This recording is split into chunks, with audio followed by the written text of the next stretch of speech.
Hallelujah! After years of clamoring for it, DC fans are finally able to watch the Snyder Cut of Justice League. So how was it? Well, to be frank, the movie mostly feels the same as the 2017 cut of the film, just longer, which I expected since despite what some rabid fanboys may believe, Zack Snyder did direct most of what appears in the theatrical version, which is why he is legally credited as the director on that film. So these two different versions contain the same basic narrative, but with some differences here and there.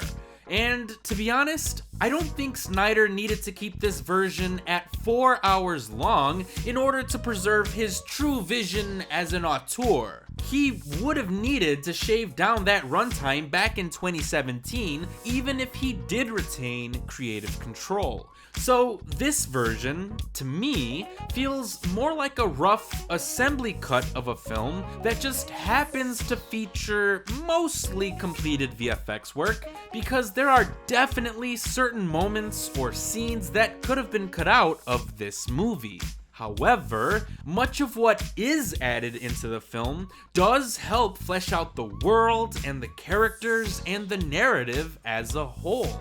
For example, I never read DC Comics, so I don't understand what mother boxes are or why they're significant. So as an average moviegoer, this version of the film did help me to understand what they are and why the villainous Steppenwolf wanted them so badly. And yes, even Steppenwolf is improved here. Not only does his original design just look cooler, but his character motivations are much clearer.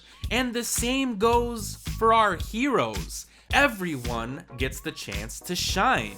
And that includes Cyborg, whose character basically didn't even matter in the theatrical cut of the film. So, if you wanted to see a movie where Batman, Superman, Wonder Woman, Aquaman, Cyborg, and The Flash come together to face a common threat by contributing equally, instead of just having Superman save everyone's ass at the end, then this is the movie for you.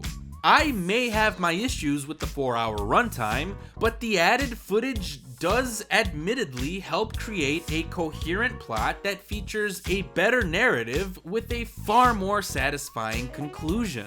So I'm happy that Snyder finally got to see his vision become fully realized, and happy for the fans who have been waiting to see this. I had my doubts over how good this movie could be, especially since I really hate Batman v Superman, but I was proven wrong. I don't hate Zack Snyder's Justice League.